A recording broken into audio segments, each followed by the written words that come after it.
నా सैलरी అయితే నేను మీకు చెప్తాను. సో నా सैलरी వచ్చేసి फ्रेंड्स मैं कितना साल से काम कर रहा है? मैं तो ये घर में अभी 8 साल हो गया, 9 साल चल रहा है। कितना देता है आपको बुड्ढा? ये सैलरी कितना है आपका? स्टार्टिंग में तेरे को कितना दिया था सैलरी इस घर में जब? भाई साहब स्टार्टिंग में तो बहुत कम दे रहा था। स्टार्टिंग में मेरे को रूल है ना, हर साल में 10 दिनार बढ़ाना है, 10 या 5 दिनार बढ़ाना है, ऐसा नहीं बढ़ाया था तेरे को? कितना सैलरी है आपको? हमारा सैलरी तेरा सैलरी कितना है? क्या काम करता है इधर? हारिस का घर खाता का साफ सफाई। क्या तेरे को काम ज़्यादा नहीं रहता क्या, इतना कम सैलरी दे रहा है? హాయ్ ఫ్రెండ్స్, అందరూ ఎలా ఉన్నారు? బాగున్నారా? నేనైతే చాలా బాగున్నాను. So welcome to my YouTube channel. Friends, ఈ వీడియోలో నేను మీరు ఆల్రెడీ థంబ్నెయిల్ చూసే ఉంటారు, కోయటో డ్రైవర్కి జీతాలు ఎంత ఉంటాయని. సో ఈ వీడియోలో అయితే నేను మీకు అది చూపించాలనుకుంటున్నాను. సో నా శాలరీ ఎంత, నాతో పాటు ఉన్న బెంగాలీ వాడి శాలరీ ఎంత, ఇంకా నాకు ఇక్కడ ఒక 2-3 ఫ్రెండ్స్ అయితే ఉన్నారు, వాళ్ళ శాలరీస్ ఎంత, వాళ్ళు ఏం వర్క్ చేస్తున్నారు, వాళ్ళు ఎప్పటి నుంచి కోయట్లో ఉన్నారు, వాళ్ళు ఏం వర్క్ చేసి ఎంత సంపాదిస్తున్నారు అనేది మీకు మొత్తం పూర్తి క్లారిటీతో చూపిస్తాను.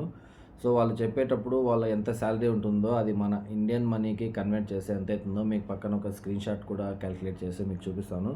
సో వీడియోని అయితే లాస్ట్ వరకు చూడండి ఫ్రెండ్స్, అప్పుడే మీకు అర్థమవుతుంది ఎవరెవరికి ఎంతెంత శాలరీస్ ఉన్నాయి అని చెప్పి.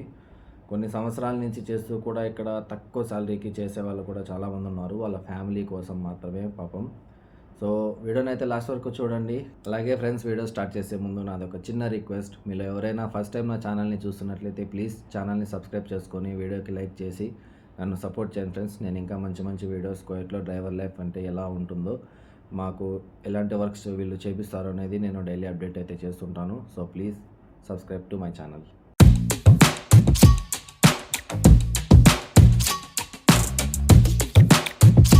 సో ఫ్రెండ్స్, ఇతనైతే ఇప్పుడు మనం అడుగుదాము ఎంత శాలరీ, ఎక్కడి నుంచి వచ్చాడు, ఎన్ని ఏళ్ళ నుంచి ఇక్కడ పనిచేస్తున్నాడని. బతా आप कितना सैलरी है आपको? हमारा सैलरी 100 KD है। 100 दिनार. इतने सैलरी అయితే 100 दिनार्లు. किधर का है आप? मैं यूपी इंडिया का। यूपी నుంచి వచ్చాడు, उत्तर प्रदेश నుంచి. और कितना साल से काम कर रहा है इधर? हमको हो गया तकरीबन 8 महीना।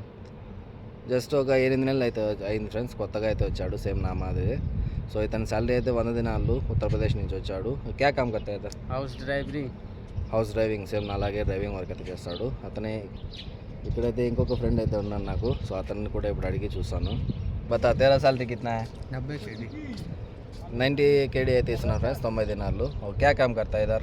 हारिस का घर खाता का साफ सफाई। ఒక ఇంట్లో అయితే హౌస్ బాయ్గా వర్క్ చేస్తున్నాడు అనమాట. ఆ ఇంట్లో క్లీనింగ్ వగేరా అవి చూసుకోవడం అనమాట. తూ కిదర్ కాయ్? UP India. సేమ్ ఇంతకుముందు మాట్లాడిన అతను వాళ్ళ ఊరే, ఇతను కూడా అంటే వాళ్ళ రాష్ట్రము, ఊరు వేరే ఉంటుంది. కిतना साल से काम कर रहा है? 3.5 साल। 3.5 సంవత్సరం నుంచి వర్క్ చేస్తున్నాడంట, కానీ ఇంకా కూడా 90 దినార్లే చూడండి. సో ఇంట్లో హౌస్ బాయ్ కదా, क्या तेरे को काम ज़्यादा नहीं रहता क्या, इतना कम सैलरी दे रहा है? नहीं, आधा घंटा 15 मिनट 1 घंटा कभी कल। ఒక రోజులో మ్యాక్సిమం 1 గంట లేదంటే హాఫ్ అన్ అవర్ అంతే నా వర్క్, అందుకే తక్కువ శాలరీ అని చెప్తున్నాను ఫ్రెండ్స్. సో घर कब जा रहा है तुम्हें? 3 साल हो गया, 3.5 साल हो गया, घर कब जाएगा? 7-8 महीने बाद। ఇంకా 7-8 నెలల తర్వాత అయితే ఇంటికి పోతాడంట. ఇంకా కూడా మనీ సంపాదించాలి ఇంట్లో ఫ్యామిలీ కోసం అని అంటున్నాడు. సో ఇంకా నేను వేరే వాళ్ళని కూడా అడిగి చూస్తాను ఫ్రెండ్స్, వాళ్ళ శాలరీ కూడా ఎంత ఉందో, దాన్ని బట్టి మీకు క్లారిటీ వస్తుందన్నమాట. సో నేను మా ఇంట్లో ఉన్న అతన్ని కూడా బెంగాలీ అతనైతే నేను అడిగి కనుక్కొని మీకు ఈ వీడియోలో యాడ్ చేస్తాను. సో ఫ్రెండ్స్, చూసారు కదా నా ఇద్దరి ఫ్రెండ్స్ వాళ్ళ యొక్క శాలరీస్, అలాగే వాళ్ళు ఎన్నేళ్ళ వంటి ఇక్కడ పని చేస్తున్నారనేది మీరు ఇప్పుడు చూసారు. సో బెంగాలీ వాడి శాలరీ ఎంత అనేది చూపించే ముందు నా శాలరీ అయితే నేను మీకు చెప్తాను. సో నా శాలరీ వచ్చేసి ఫ్రెండ్స్, నాకు వీసా రాకముందు నాకు ఏజెంట్ చెప్పిన మాట అయితే 170 దినార్లు ఇస్తారు శాలరీ అయితే చెప్పాడు. సో తర్వాత ఒక 1 మంత్ తర్వాత నాకు వీసా వచ్చింది. వీసా వచ్చిన తర్వాత 170 ఇవ్వరంట, 160 అయితే ఇస్తారు అని చెప్పారు. నేను దానికి కూడా సరే పోతే పనిలే 10 దినాలు కదా అనుకొని నేను ఓకే అనుకున్నాను. సో నేను అక్కడ అన్నీ మెడికల్ అన్నీ చేయించుకొని కోవిడ్కి వచ్చిన తర్వాత, వచ్చే ముందు అంటే టికెట్ బుక్ అయిపోయిన తర్వాత వాళ్ళు 160 కూడా ఇవ్వరంట, 150 ఇస్తారు అని చెప్పారు. సరే దానికి కూడా ఇంక అన్నీ అయిపోయాయి, వెళ్ళడానికి ఇంకో 2-3 డేస్ టైం ఉంది, ఇప్పట్లో నేను ఏం చేయగలను అని చెప్పి దానికి కూడా ఓకే అని చెప్పి వచ్చాను. ఇక్కడికి వచ్చిన తర్వాత మా సార్ అయితే 150కి ఓకే అన్నాడు అనమాట నాకు. కానీ మా పెద్ద సార్ ఎవరైతే ఉన్నారో అంటే మా సార్ వాళ్ళ ఫాదరు, అతను ఎవరైతే ఉన్నారో 150 కూడా కాదు 140నే ఇస్తానని చెప్పారు. ఏంది ఇది రోజు రోజుకు నా శాలరీ తగ్గించుకుంటూ పోతున్నారు, ఎవరికైనా శాలరీ పెరుగుతుంది కానీ నా శాలరీ ఏంటంటే తగ్గుతుంది ఇక్కడ. సో నేను మళ్ళీ ఏజెంట్కి కాల్ చేసి అన్న వీళ్ళు ఇలా చెప్తున్నారు ఏంటి మంత్కి 10 దినాలు తగ్గించేస్తున్నారే, ఇలా అయితే నేను చెయ్యను, నాకేం పర్వాలేదులే, నేను ఇంటికి వెళ్ళిపోతాను, ఎలాగో అమౌంట్ వేస్ట్ అయితే అవ్వనిలే, నేను ఎలాగోలాగా సంపాదించుకుంటాను, ఆ దేవుడు అనేవాడు నాకు ఏదో మార్గం చూపిస్తాడు, నేను ఉన్నానులే, నేను వెళ్ళిపోతాను, ఇంత తక్కువ శాలరీకి అయితే నేను చెయ్యను అని చెప్పాను. సో అతను మళ్ళీ మా సార్కి కాల్ చేస్తే మా సార్ అప్పుడు నా దగ్గరికి వచ్చి, నేను చెప్పానా నేను నీకు జీతం ఇచ్చేవాడిని, లేదు నేను నీకు 150 ఇస్తానులే, నువ్వేం ఫీల్ కావద్దు, ఈ 160 170 నేను చెప్పలేదు, నీకు వీసా ఇచ్చేటప్పుడే నేను అతనితో చెప్పాను 150 అని చెప్పాను, సో నేను నీకు 150 ఇస్తాను, మా నాన్నతో నీకు అవసరం లేదు, జీతం ఇచ్చేది నేను కాబట్టి అని చెప్పి నాకైతే 150 దినాలు ఇస్తున్నారు ఫ్రెండ్స్.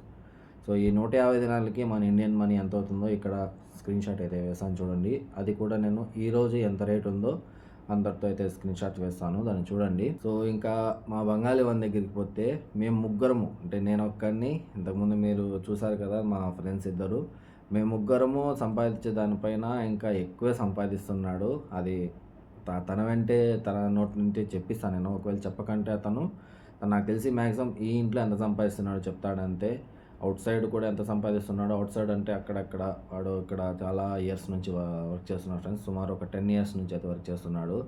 సో అతనికి ఇక్కడ చుట్టుపక్కల అందరూ పరిచయం అయినారు కాబట్టి కోయిట్ వాళ్ళ ఇంట్లో ఏదైనా చిన్న చిన్న వర్క్స్ ఉంటే పిలిపించుకొని చేయించుకుంటారనమాట.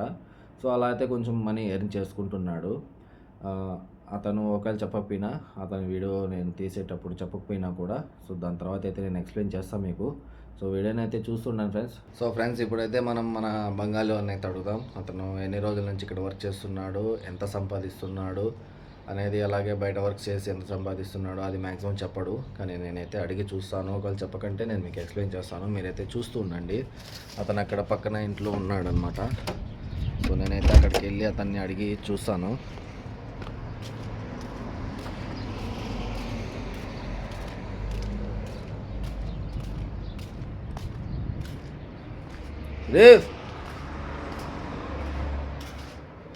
सुरेश किधर है? एकदम बैठा है, చూడండి ఫ్రెండ్స్ ఎలా కూర్చున్నాడు. तेरे से एक क्वेश्चन पूछना है, बता अभी तू ये घर में कितना साल से काम कर रहा है? मैं तो ये घर में अभी 8 साल हो गया, 9 साल चल रहा है. 9 साल चल रहा है. 9 సంవత్సరాల నుంచి అయితే వర్క్ చేస్తున్నాను ఫ్రెండ్స్. तो कितना देता है आपको बुड्ढा, ये सैलरी कितना है आपका? Salary 120 KD. 120 दिनार అయితే ఇస్తున్నాడు. स्टार्टिंग में तेरे को कितना दिया था सैलरी इस घर में? भाई साहब स्टार्टिंग में तो बहुत कम दे रहा था, स्टार्टिंग में मेरे को 60 दे रहा था, 3 महीना जब आया था 3 महीना 60 दे रहा था. 3 నెలలు వచ్చిన కొత్తలో అయితే 3 నెలలు 60 దినాలు అయితే ఇచ్చాడు ఫ్రెండ్స్. సో 60 KD से अभी 120 तक आया. हाँ, यानी 60 KD और बढ़ाया. और बढ़ाया, ये 9 साल में 60 KD बढ़ाया. 9 సంవత్సరాల్లో అయితే అతనికి 60 దినాలు మాత్రమే పెరిగిందంట. क्या इधर रूल है ना, हर साल में 10 दिनार बढ़ाना है, 10 या 5 दिनार बढ़ाना है, ऐसा नहीं बढ़ाया था तेरे को? नहीं, ऐसा नहीं बढ़ाया था, मेरा काम का हिसाब से बढ़ाया. जब सफ़र से आया था, कभी कभी उसका मन करेगा, मन किया तब बढ़ाया था. సో ఇక్కడైతే రూల్ ఉంది ఫ్రెండ్స్, సంవత్సరానికి ఖచ్చితంగా ఇంట్లో వర్క్ చేసే వాళ్ళకి, హౌస్ బాయ్ కానివ్వండి, డ్రైవర్ కానివ్వండి, సంవత్సరానికి కనీసం అంటే 5 దినాలన్నా పెంచాలన్నమాట. సో ఇతనికైతే అలా పెంచలేదు, వాళ్ళకి ఎప్పుడు ఇష్టం వస్తే 2 ఏళ్ళకో 3 ఏళ్ళకో ఒకసారి అయితే పెంచారనమాట. आप किधर का है, कौन सा देश? मैं तो बांग्लादेश का है. తనైతే బంగ్లాదేశ్ అతను, నేను అందుకే చెప్తుంటా బంగాళీ అంటూ ఉంటాను. तो आप इधर बहुत साल से इधर काम कर रहा है ना? 9 साल से काम कर रहा है. जब ये घर का स्टार्टिंग हुआ था तब से काम कर रहा है. हाँ, तो जब बहुत पुराना है इधर. हाँ, बहुत तो इधर उधर भी काम मिलता होगा तेरे को? हाँ मिलता है. उधर कितना कमाता है पैसा? उधर ज़्यादा नहीं होता है, पहला तो था अच्छा अल्हम्दुलिल्लाह, लेकिन अभी उतना ज़्यादा नहीं है. अभी कभी कभी कई महीना 10 KD आता है, कभी 20 KD 30 KD ऐसा आता है. मान लो 30 तक कमा सकता है. 30 तक आता है बाहर से अलग से. సో ఫ్రెండ్స్ ఇతని శాలరీ అయితే 120. సో ఇంకా అక్కడక్కడ ఏదన్నా వర్క్ చేసి అదొక 30-40 దాకా సంపాదించుకుంటాడు అనమాట.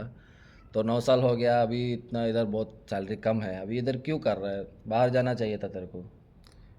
हाँ मेरे को तो बाहर जाना चाहिए, लेकिन इधर से बुड्ढा नहीं देगा ना, वो सीधा घर भेज देगा। लेकिन मेरा बांग्लादेश में एक प्रॉब्लम है, उधर से आने के लिए बहुत दिक्कत होता है। हाँ। आराम से नहीं आ सकता है, जैसा इंडिया, नेपाल, पाकिस्तान, ये लोग इधर उधर से आता है, बहुत कम पैसा खर्चा करके आ सकता है। लेकिन हमारा बांग्लादेश में बहुत हरामी लोग है, उधर से अच्छे से नहीं आ सकता है। हम्म, हाँ पूरा हरामी नहीं है, बहुत लोग अच्छा भी है, अच्छे से आ रहा है। हाँ, लेकिन उधर ज़्यादा पैसा लगता है। इतना पैसा खर्चा करके अभी इधर आ गया, अभी इधर से दूसरा जगह से जाने के लिए भी बहुत पैसा लगेगा।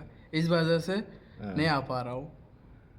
कोई आदमी इधर से छूट जाएगा, फिर अच्छे से नहीं आ पाएगा। इस वजह से जिधर आ रहा है उधर ही फंस जा रहा है।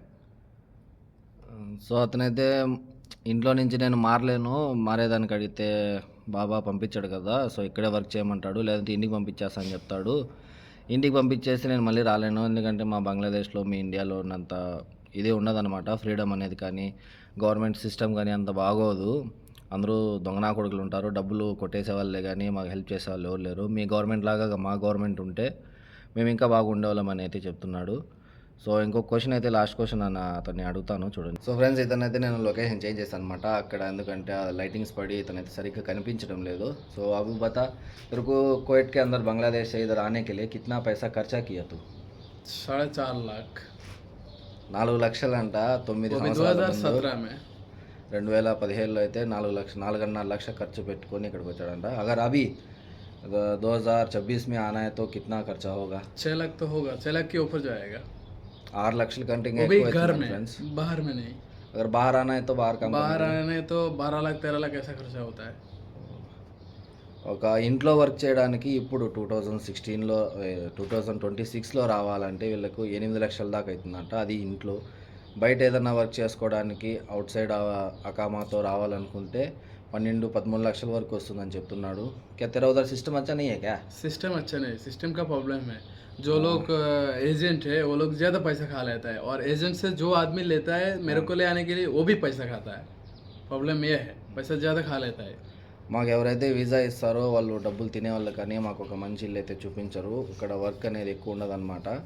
సో ఎంత డబ్బులు ఇస్తే మేము ఇక్కడికి రాగలుగుతాము, లేదంటే ఎక్కువ డబ్బులు ఇవ్వలేకపోతే మేము రాలేము అని అయితే చెప్తున్నాడు. సో అవి घर कब जाएगा? घर तो जाने के मन तो कर रहा है 1 साल बाद में, लेकिन इधर सिस्टम नहीं है। इधर सिस्टम लगा रखा है 2 साल बाद में जाने का। हाँ. ये प्रॉब्लम है, जाने का तो मन कर रहा है 1 साल बाद में। సో ఇతనైతే వచ్చి 9 సంవత్సరాలు అయింది ఫ్రెండ్స్. 9 సంవత్సరాల్లో 2 సార్లు అయితే ఇంటికి వెళ్ళాను అనమాట. ఫస్ట్ సారి ఇంటికి వెళ్ళినప్పుడు మ్యారేజ్ చేసుకునేసాడు. సో మళ్ళీ నేను ఈ ఇంట్లోకి వచ్చిన ఒక 3 వీక్స్ తర్వాత అయితే ఇంటికి వెళ్ళి 2 మంత్స్ ఉండి వచ్చాడు. ఇప్పుడు మళ్ళీ ఎప్పుడు ఇంటికి వెళ్తున్నావు అంటే సంవత్సరం తర్వాత అయితే వెళ్తాను, నువ్వు వెళ్ళి వచ్చిన తర్వాత అయితే మళ్ళీ వెళ్తాను అని చెప్పి అంటున్నాడు. సో ఇదే ఫ్రెండ్స్ మా బెంగాలీ వాళ్ళ స్టోరీ, అండ్ అలాగే నా స్టోరీ, మా ఫ్రెండ్స్ వాళ్ళ స్టోరీ. बताओ सब्सक्राइब करने के लिए बताओ.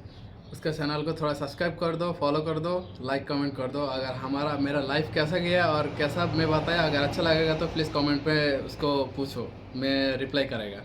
సో ఫ్రెండ్స్, మా బంగాళోడు కూడా చెప్తున్నాడు సబ్స్క్రైబ్ చేసుకోమని. సో ప్లీజ్ నా ఛానల్ని సబ్స్క్రైబ్ చేసుకొని నన్ను సపోర్ట్ చేయండి, అలాగే వీడియోకి లైక్ చేయండి.